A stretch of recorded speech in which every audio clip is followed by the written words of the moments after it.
You are now listening to On One Radio, the talk show podcast station, bringing you the realest entertainment, information, music, lifestyle, and truth and comedy shows around. This is Let's Talk. I don't count likes, calories, or blessings.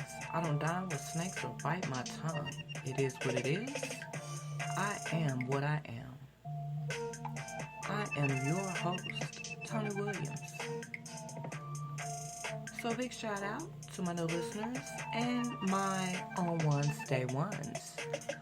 Welcome.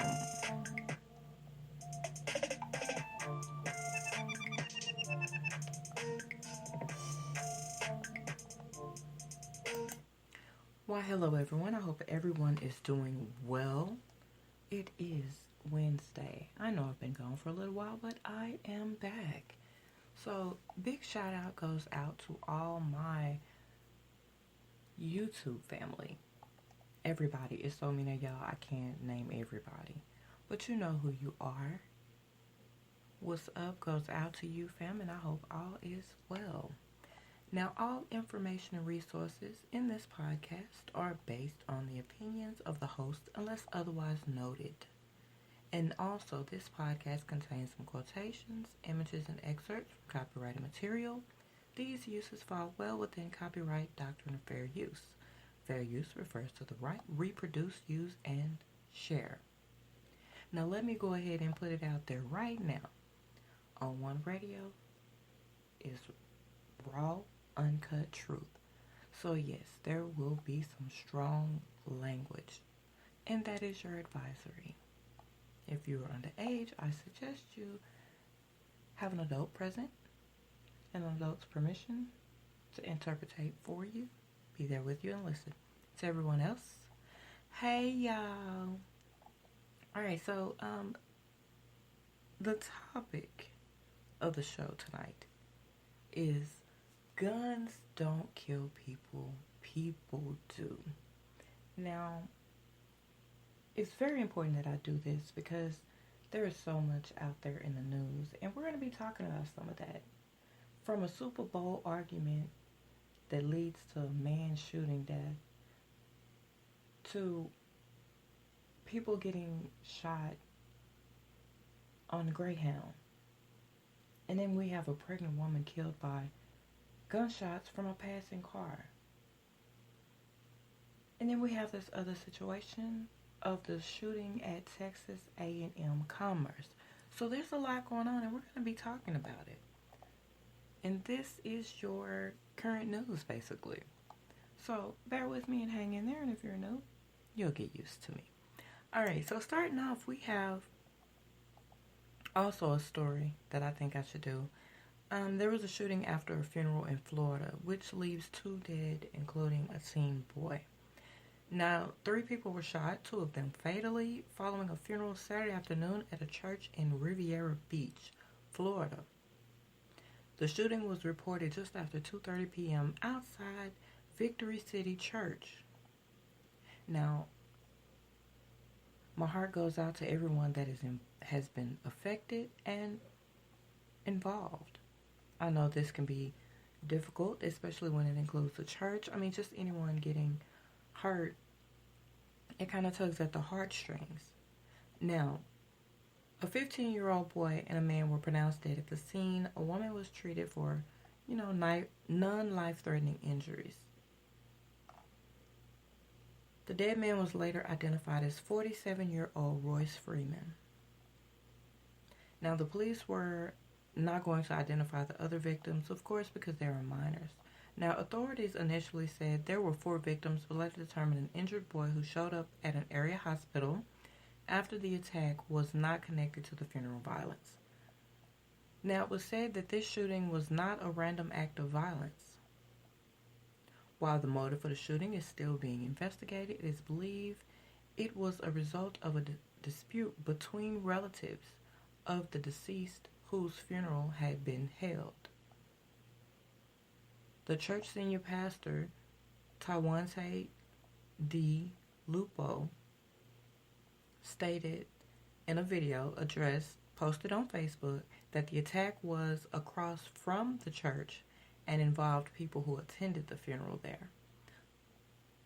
Now, what supposedly happened is that a fight broke out with the family, and in the midst of that fight, a shooting occurred. And unfortunately, there was loss of life. This was not a shooting that occurred inside the church. He went on to say, church officials were very aware of the potential of violence and had armed security assigned to the event, but the violence broke out once our security team left.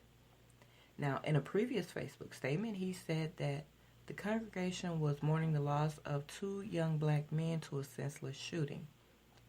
And so far, no arrests have been made. Now, Riviera Beach is about 6 miles north of Palm Beach. Now, this story really kind of got to me because they're already there for a funeral and they've lost some young black men already to a shooting. This does not, it just does not sit well. It shouldn't have happened. It did, but it shouldn't have happened. And it's just, it is senseless. It is. I mean, you're there for a funeral based on a shooting, and then there's another shooting that takes place. I am glad that it was not within the church, but at the same time, I'm not glad that they lost lives behind this. So again, I say, guns don't kill. People do. It takes a human finger to pull that trigger. We've got to get our minds, our heads, our hearts. I mean, everything has to get in order. The shooting, it has to stop. It's too many people getting hurt. Like, way too many people. And it's over something that could really be avoided. I mean, you have Super Bowl.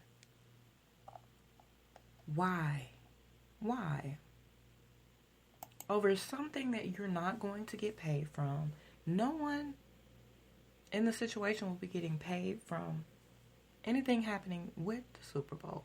So, you see, it kind of just, it really irks me because it's really senseless.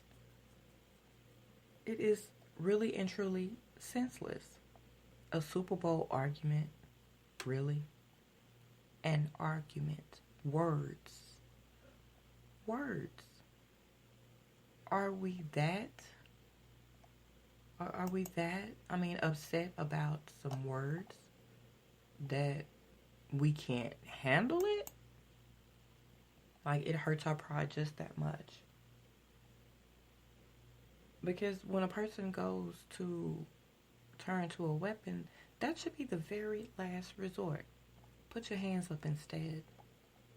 We are losing way too many people. Now, an argument over who would win the Super Bowl has led to the shooting death of a man in the middle of a barbecue with family and friends. Now, the incident occurred over the weekend in Fresno, California, when 24-year-old Frank Rojas was visiting friends and family, and were all enjoying a barbecue in the front yard of a home in downtown Fresno. So, I mean, it's gotta stop. It's really gotta stop. Now, when a homeless man approached them, this apparently started it. There was disturbance in the front yard of that house at the corner house regarding the Super Bowl. Rojas allegedly got into an argument with the man over who was going to win the Super Bowl between the 49ers and the Chiefs. And of course, they were rooting for different teams. I guess that's how it got heated. But it's a game, so it shouldn't have. But it did. Now, the fight allegedly escalated quickly, and the suspect pulled out a weapon from his backpack and fired at Rojas, striking him, according to the investigators. Now, the suspect then took off on foot and tossed the weapon nearby while attempting to make his escape. But it wasn't a gun. It was a makeshift gun, which kind of left everyone in a little bit of confusion because they were trying to understand. Now, the suspect, allegedly in his 30s or 40s, was apprehended shortly after the shooting a few blocks away from the scene. Rojas was then allegedly rushed to a community regional medical center where he underwent emergency surgery but was pronounced dead a short time later. Now, we all know who won the Super Bowl, but in this particular situation,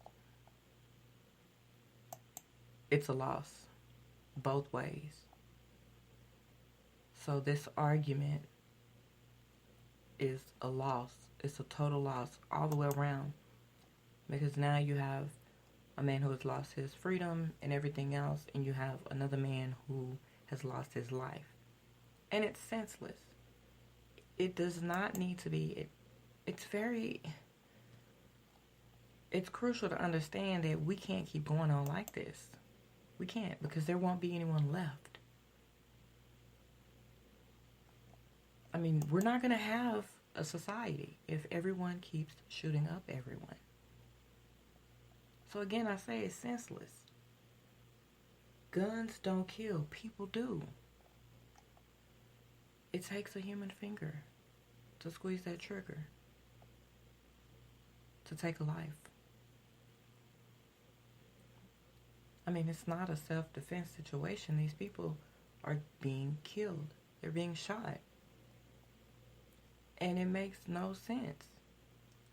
I don't see the reasoning, and I never will. Now, going on to Greyhound shooting. And as much as I want to take a trip but don't want to fly, I figured I would go on Greyhound. This makes me want to take a step back and say, you know, I can't go to church safely. I can't go to restaurants safely. So, I mean, I can't have a discussion about the Super Bowl. I might get shot. So, I don't think I want to take Greyhound. I shouldn't have to live like that. No one should have to live like that because of someone else not being able to use their words or use their words properly or cope with what was said to them. Now, on a bus, now you know that is very close quarters. Now, this took place in Los Angeles. Now, the investigators are trying to determine what prompted a man to open fire on a Greyhound bus that was traveling on Interstate 5 through Kern County, killing a 51-year-old woman and wounding 5 others early Monday. The bus, which had 43 people on board, including the driver, left Los Angeles about 11:30 p.m. Sunday and was scheduled to make stops in the cities of Avno and Oakland before ending its route in San Francisco about 7:20 a.m. Monday. About 1:30 a.m. as the bus was traveling near Levick, one of the passengers pulled out a black handgun and opened fire. California Highway Patrol Sergeant Brian Pennings stated, "I've been on for 25 years and I've never seen this happen." Now, after the shooting, the bus driver pulled to the right of the shoulder of the freeway, and authorities said the shooter voluntarily got off. The driver of the bus immediately pulled to the right shoulder, and somehow we were still trying to figure out how this happened. Were able to coerce the suspect off the bus. Now, Penning said, calling the driver's action heroic, which he was right about that, because I'm not so sure I wouldn't have been so scared to pull off. But then again, either way it go, if it's going to happen, it's going to happen, right? Not good, but right. Now, the bus driver then traveled to the next freeway exit at Grapevine Road, stopping at a Valero gas station to get medical treatment for the passengers. 5 passengers were taken to the hospitals for treatment. One of the people wounded was flown to an emergency room. The rest were taken by ambulance. Authorities said 2 people are in serious condition. A 50-year-old woman from Colombia was pronounced dead at the scene. The ages and genders of the others who had been shot were not immediately available.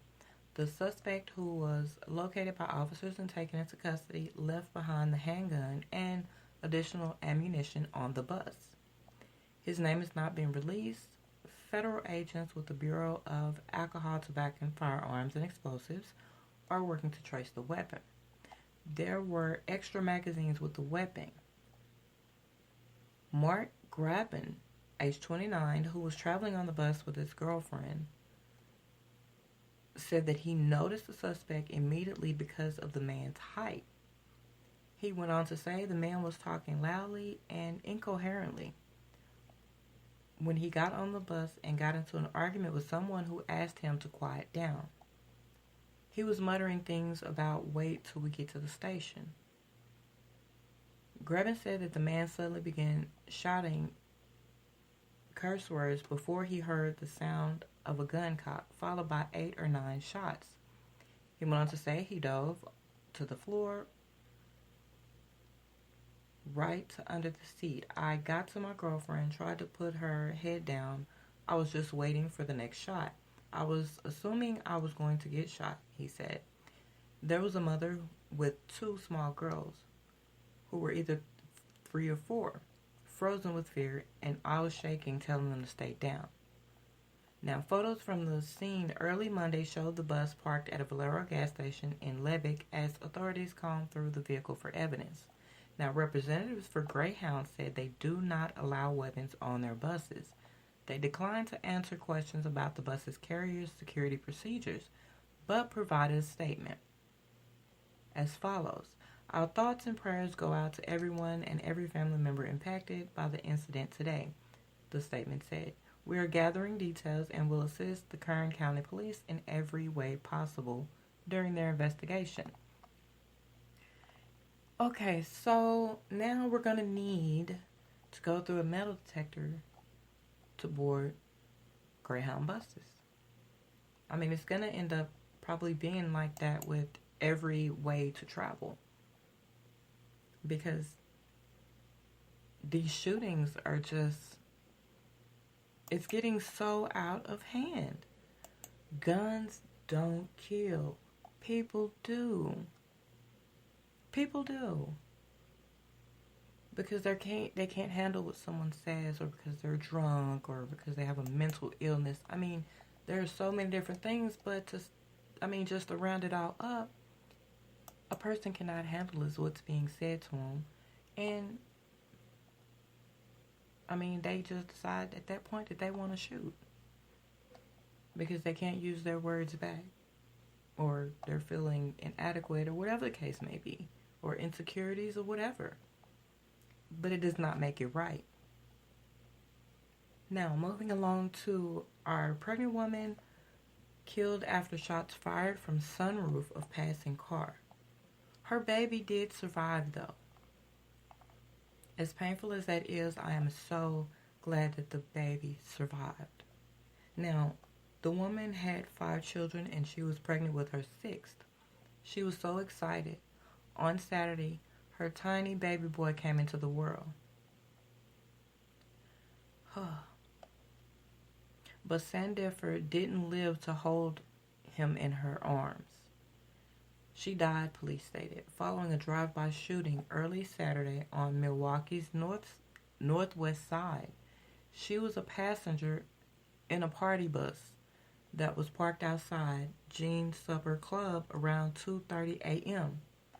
when a gunman fired 5 to 6 rounds from the sunroof of a passing car. Sandifer, age 35, was struck. The bus drove to Ascension St. Joseph Hospital with Sandifer on board. Her baby, born at 26 weeks, was in stable condition after doctors performed an emergency C-section. Family who attended a vigil Saturday evening identified her as the shooting victim and described her as loving, giving mother who truly cared for those around her. She did everything like a mother should, said Keisha Ducksworth, her cousin. She went out of her way for her kids. She went on to say, a large crowd of supporters gathered Saturday outside Green Supper Club to release purple balloons into the sky and remember their Annie. Lorenzo Sandifer, her husband, brought the bright red Valentine's Day themed balloons. The couple had just married last May, according to their social media. Sandifer had a big extended family. Many relatives showed up Saturday evening. They'd been largely spared from the city's gun violence until this weekend, said her cousin Keandra Lasher. We're used to cancer and that's it, and we're used to cancer and all that, but we're not used to gunshots, Lasher said. I loved my cousin with everything in me, she stated. Jeanette Thompson, Sandifer's aunt, had just spoken to her the evening before the shooting. Sandifer was her bestie, she stated. They traded phone calls throughout the day Friday, and Sandifer stopped by her house midday. The final call was around 8:30 p.m. She had kids to go home to. She had a whole family, said Thomas.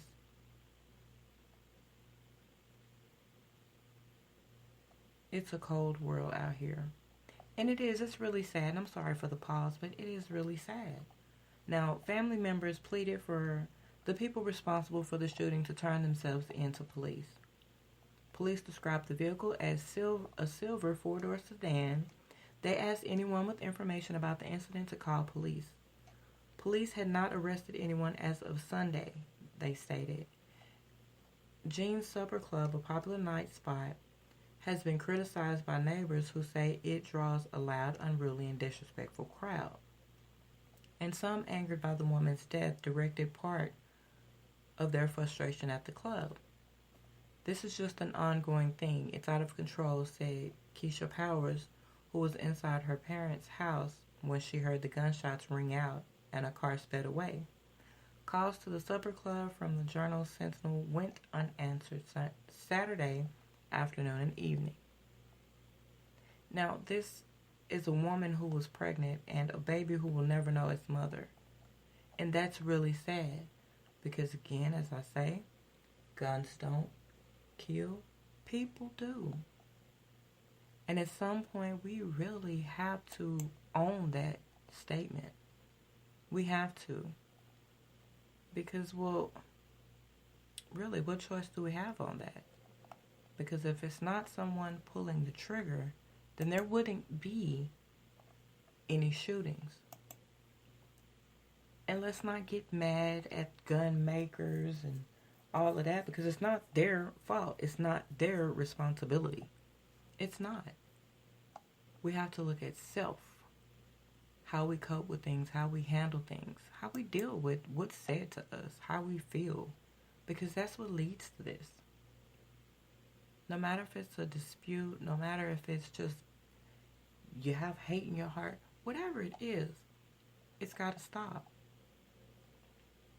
Now, this next story kind of bums me out a little bit because, I have children at that age that are going to be going to college soon. So, we got to pray about this.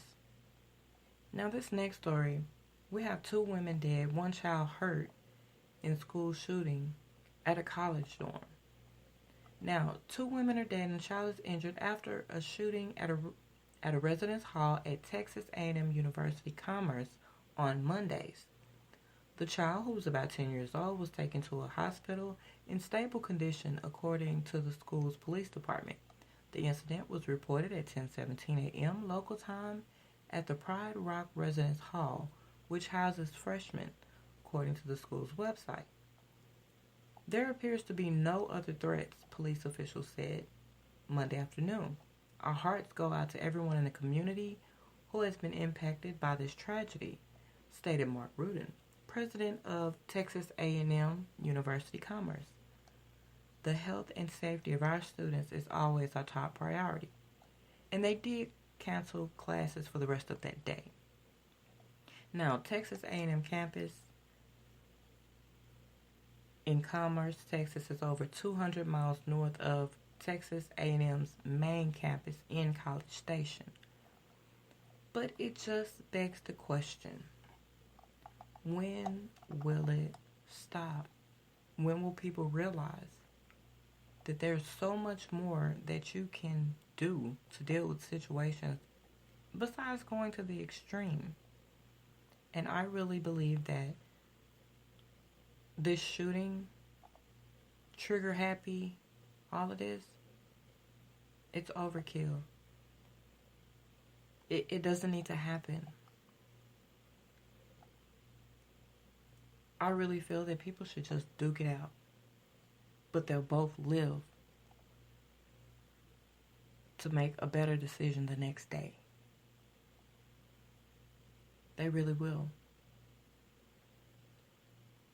Because we're losing too many people. It must stop. Something has to be said about it. Not only said, but action. We all have to find better ways to deal with whatever we've got going on that seems to push people to shooting people. I said before and I'll say it again. At this rate, there will be no society. So at this rate, we got to be even faster and really understand and know that guns don't kill. People do. But we got to find a better way, everybody. We have to. Because it's senseless. I'd rather be talking about anything else besides this, but this is what this is. Because that's what's happening. It's what's happening. So, families teach your children. Children teach your friends. Because if you're going to follow your friends, make sure they're saying the right things. Make sure they're on the up and up. That they have their head on straight. Because a lot of times, the ones who are doing all this unnecessary shooting are followers instead of leaders. Leaders don't act that way. And all these people did not deserve to lose their lives. Petty Super Bowl arguments or being called on your loud and unruly and obnoxious behavior. But I'm still curious about this shooting. There is more to this story. And I think I'm going to add it to my followed stories. Because I think I'm going to do a little digging and see what I come up with. And as soon as I know, you guys will know. Yes, you guys will know. Because you deserve to know what is going on in the world you live in. We all do. Because that's the only way we're going to make it. Because what we don't know can kill us. And guns don't kill. People do.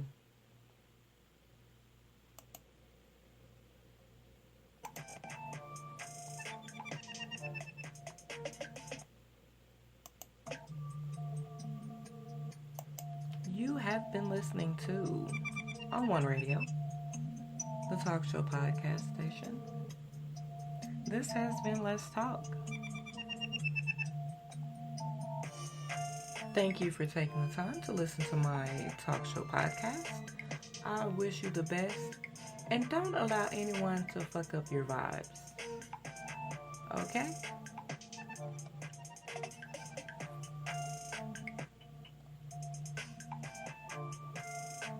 Tell your friends, co-workers. Check out On One Radio on Facebook, as well as On One Stay One's private Facebook group. And podcasts are available on most podcast sites and apps. And when you're rolling through the YouTube streets, check out my YouTube channel, Tony On One. Give it a like, a subscribe, and hit that notification bell to keep up with all the new videos that I post.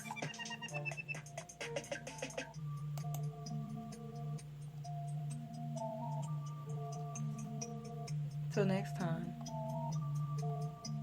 be good, child, and stop the violence.